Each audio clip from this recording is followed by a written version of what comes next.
Ceylon Global TV තුලින් අපි අලුත් වැඩසටහනක් අරන් එන්න සූදානම. මේක තමයි කතා වෙන කතාවක්. කතා වෙන කතාවක් කියලා කියන්නේ අපි දන්නවා සාමාන්‍ය ලංකාවේ සතියකට සැරයක් අලුත් කතාවක් හැදෙනවා. ඉතින් මෙහෙම කතාවක් හැදුනම බොහෝ අය විවිධ අදහස් පළ කරනවා. හැබැයි සමහරු මේකේ යථාර්ථය ඇත්ත යට තියෙන මොකද්ද කියලා දන්නේ නැතුව.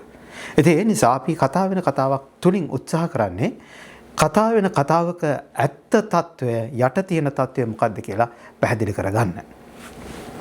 පොඩ්ඩක් ප්‍රමාද වුණත් හැම අවුරුද්දෙම පෞගිය අවුරුදු 4-5ක් තිස්සේ අවුරුද්දේ අන්තිමට සහ ඊළඟ අවුරුද්දේ මුල කතා බහට ලක් වෙන කතාවක් ගැන තමයි අද අපි කතා කරන්න සූදානම් වෙන්නේ. ඒ තමයි මිසිස් ශ්‍රී ලංකා සහ මිසිස් වර්ල්ඩ් තරඟාවලිය ගැන. Here, our first runner-up is Mrs. America. And that means our Mrs. World is Mrs. Thailand. Congratulations. Let's give it up for Mrs. Thailand. Congratulations, Mrs. Thailand. මොකද දැන් මීට අවුරුදු ගණනාවකට ඉස්සරලා ලොකුවට කතා පහට ලක් වුණා පුෂ්පිකා පිළිබඳව.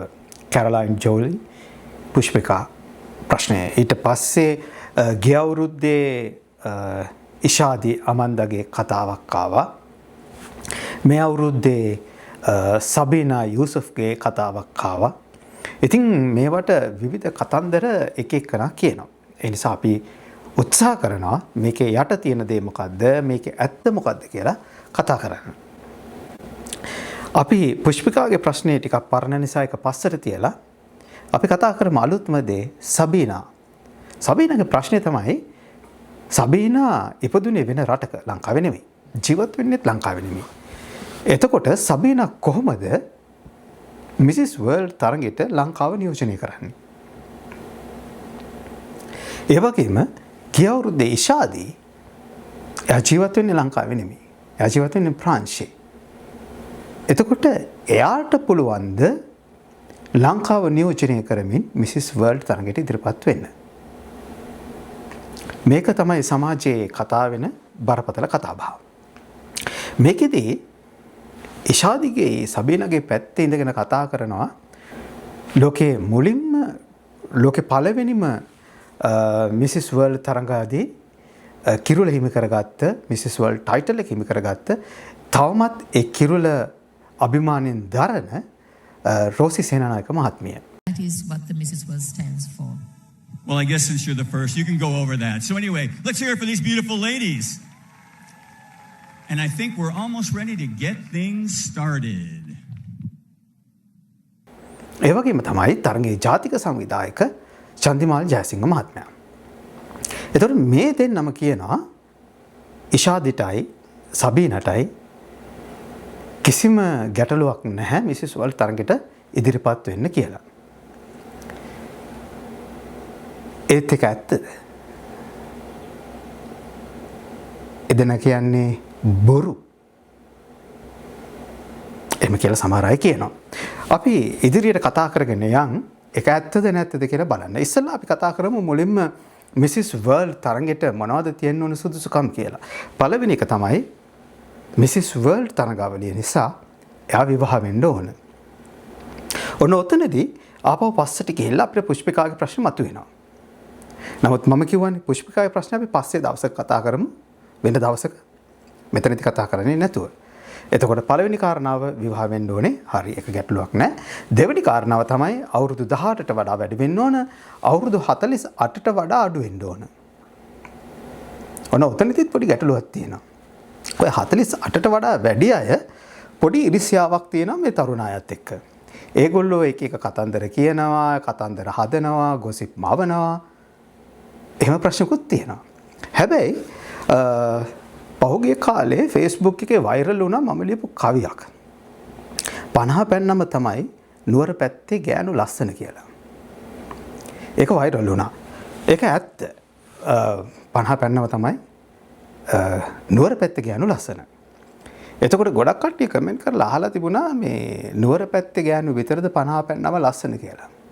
ඔයාලා බලනකොට ලංකාවේම ගෑනු 50 පැන්නම ලස්සනයි. ඒ නිසා තරුණ කට්ටියට ඉරිසියා කරන්නේ නැතුව මම මේ ඔබට අවස්ථාවක් තියෙනවා කියලා කියන්න යන්නේ. 50 පැනපු අයට අවස්ථාවක් තියෙනවා මිසිස් සීනියර් වර්ල්ඩ් කියලා තරඟයක්. ඒකට ඉදිරිපත් වෙන්න පුළුවන්. ඇත්තට මේ පොඩි කෙල්ලන්ට වඩා 50 පැනපු අය හරි ලස්සනයි. ඉතින් ඒ නිසා ඒගොල්ලන්ට පුළුවන් මිසිස් වර්ල්ඩ් සීනියර් තරඟාවලියට සහභාගී වෙන්න මේ පොඩි කෙල්ලන්ට කතන්දර හදාදා ඉන්න නැතුව. ආපහු අපි කතාවට ආවම අවුරුදු 18ට වඩා වැඩි වෙන්න ඕනේ. අනිත් එක තමයි චරිතවත් වෙන්න ඕන. ඒකට ලොකු අවධානයක් මිසිස් වර්ල්ඩ් තරඟාවලියේ සංවිධායක මණ්ඩලය යොමු කරනවා. කිසිම හේතුවක් නිසා එයා නිර්වත් ඡායාරූපවලට හෝ නිර්වත් වීඩියෝ වලට පෙනී ඉඳලා තියෙන්න බෑ. එහෙම තියෙනවා කියලා ඒගොල්ලෝ දැනගත්තොත් ඒගොල්ලෝ ඒ අවස්ථාව නැති කරනවා තරඟයට ඉදිරිපත් වෙන්න තියෙන. ඒ නිසා ඒක බොහොම වැදගත්. චරිතවත්, ගුණවත්, යහපත්, රූමත් කාන්තාවක්, විවාහක කාන්තාවක් වෙන්න ඕන මේ තරඟයට සහභාගී වෙන්න. ඊළඟට තමයි කතන්දරේ එන්නේ ජාතියක් කොහොමද නියෝජනය කරන්නේ, කියන්නේ රටක් කොහොමද නියෝජනය කරන්නේ කියන එක. පළවෙනි කාරණාව තමයි රටක් නියෝජනය කරනකොට ඒ රටේ නියෝජනය කරන රටේ ඉපදිලා තියෙන්න ඕන. දැන් එක ප්‍රශ්නයකට උත්තරේ හම්බ වෙනවා. එකක් තමයි ඉෂාදී ඉපදුනේ ලංකාවේ, සබීනා ඉපදුනේ ලංකාවේ නෙමෙයි. එතකොට දෙවෙනි කාරණාව තමයි එයාට වෙන රටක ඉපදිච්ච රට හැර වෙනත් රටක එයා පුරවාසීභාවය ලබාගෙන තියෙනවා නම් නීත්‍යානුකූලව එයාට ඒ රට නියෝජනය කරන්න පුළුවන්. උදාහරණයක් ඇටියට මේ අවුරුද්දේ මිසිස් කැනඩා හැටියට ආවේ ලංකාවේ ඉපදිච්ච කෙනෙක්. එයා මම දන්න විදිහට 2010 ලංකාව නියෝජනය කරමින් මිස් වර්ල්ඩ් තරඟයට ඉදිරිපත් වෙලා තියෙනවා. ඒ වගේම තමයි ගිය අවුරුද්දේ මිසිස් නිව්සීලන්ත හැටියට ආවෙත් ලංකාවේ ඉපදිච්ච කෙනෙක්. හැබැයි වෙනසක් තියෙනවා. මේ රටවල් දෙකේම මිනිස්සු මේගොල්ලන්ට කතන්දර කියන්න, ගොසිප් කියන්න උත්සාහ කරේ නැහැ. මෙයා ලංකාවේ ඉපදිලා කොහොමද නවසීලන්තය නියෝජනය කරන්නේ, මෙයා ලංකාවේ ඉපදිලා කොහොමද කැනඩාව නියෝජනය කරන්නේ කියලා. ඒ රටවල් වල මිනිස්සු තමන්ගේ රට නියෝජනය කරන කෙනාට මාර අභිමානයක් දෙනවා, මාර සපෝට් එකක් දෙනවා ගොසිප් කියන්නේ නැතුව. අපිට ලංකාවේ තමයි මේ ප්‍රශ්නේ තියෙන්නේ ඇත්තටම. එතකොට ඊළඟට කොහොමද රටක් නියෝජනය කරන්නේ? යම් කිසි කෙනෙකුට රටවල් දෙකක ද්විත්ව වැසිභාවය තියෙනවා නම් ඒත් පුළුවන් ඒ රටවල් දෙකෙන් කැමති එකක් නියෝජනය කරන්න. හැබැයි එක අවුරුද්දකට පුළුවන් එක රටයි. මේ අවුරුද්දේ මිසිස් වර්ල්ඩ් ජයග්‍රහණය කරපු මිසිස් තායිලන්ඩ් එයා ජීවත් වෙන්නේ UK වල. නමුත් එයා තායිලන්ඩ් නියෝජනය කරමින් තමයි තරඟයට ආවේ. UK වලින් වෙන තරඟකාරියෙකුත් ආවා. ආයෙත් අපි සබීනාගේ ප්‍රශ්නට ආවම සබීනා කොහොමද ලංකාව නියෝජනය කරන්නේ? මේ තරඟයේ එක අවස්ථාවක් තියෙනවා හෙරිටේජ් කියලා. උරුමය. මොකක් හරි රටක එයාට උරුමය තියෙනවා නම්, පරම්පරාවෙන් උරුමයක් තියෙනවා නම් එයාට පුළුවන් ඒ රට නියෝජනය කරන්න. සබීනා අයිති වෙන්නේ එතනට.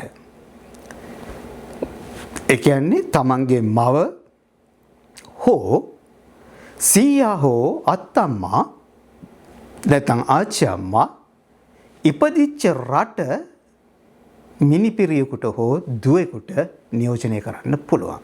ඒකට කියනවා උරුමය නැත්නම් හෙරිටේජ් කියලා. සබීනාගේ අම්මා ආච්චි අම්මා නැත්නම් අත්තම්මා ඉපදෙන්නේ ලංකාවේ. ඒ නිසා නිසකවම සබීනාට හැකියාවක් තියෙනවා, අයිතියක් තියෙනවා, උරුමයක් තියෙනවා ලංකාව නියෝජනය කරන්න. ඒ වගේම ඇය ද්විත්ව පුරවැසියෙක්. ලංකාවේ ද්විත්ව පුරවැසිභාවය තියෙනවා. ඒ නිසාත් සබීනාට පුළුවන් ලංකාව නියෝජනය කරන්න. මේක මම නෙමෙයි කියන්නේ. බලන්න. ගිය අවුරුද්දේ මිසිස් වර්ල්ඩ් වෙච්ච මිසිස් ඇෆ්‍රිකා තමයි මේ කතාව කියන්නේ. Amazing. Let's walk this way and let's go ahead and have you read those important rules and regulations for us, all right? All right, so the applicant must be married as at the date of entry and throughout the international competition. Applicant must be female and at least 18 years of age, married and reside in the country of entry. And then, if not either in the country of entry, then either mother or father or grandmother must be a citizen of that country. Applicant will continue to be a person of good moral character and will maintain the highest standards of public morals throughout her reign. Thank you. Thank you so much. You did that so beautifully. It's so amazing to have your presence here.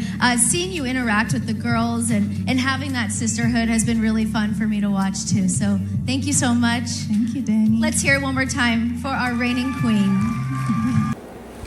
ඒ නිසා ඔය කටකතා කියන කට්ටියට ඒ gossip එක පතුරවන අයට උත්තරේ ඒක තමයි. ඉෂාදිටත් පුළුවන්. ඉෂාදි ලංකාවේ ඉපදුනේ. දුත්තපුර වැසියෙක්. සබීනටත් පුළුවන්. සබීනට උරුමය තියෙනවා. අම්මා අත්තම්මා දෙන්නම ලංකාවේ ඉපදිලා තියෙන්නේ. සහ ඇය දුත්තපුර වැසියෙක්. ඒ නිසා ඇයටත් හැකියාව තියෙනවා. ලංකාව නියෝජනය කරමින් මිසිස් වර්ල්ඩ් තරඟාවලියට ඉදිරිපත් වෙන්න. ඒ වගේම මේ අවුරුද්දේ නැතත් ඉදිරියේදී ඇයට ඕනෑම ජාත්‍යන්තර තරඟයකට ඉදිරිපත් වෙන්න පුළුවන් ලංකාව නියෝජනය කරමින්. එහෙනම් චන්දිමාල් කියලා තියෙනෙත් ඇත්ත. රෝසි සේනානායක මහත්මිය කියලා තියෙනෙත් ඇත්ත. අපි ඊළඟ වැඩසටහනේදී කතා කරමු පුෂ්පිකාගේ ප්‍රශ්නේ. සහ ගොඩක් අය කියනවා මේ අවසානයේදී අහන ප්‍රශ්නට උත්තරේ දුන්නේ නැති වුණාම තරඟයෙන් පරදිනවා කියලා. අපි ඒක නත් ඊළඟ දවසේදී කතා කරමු. ඕගලන්ට තියෙන ප්‍රශ්න මොන හරි තියෙනවා නම් කමෙන්ට් කරන්න.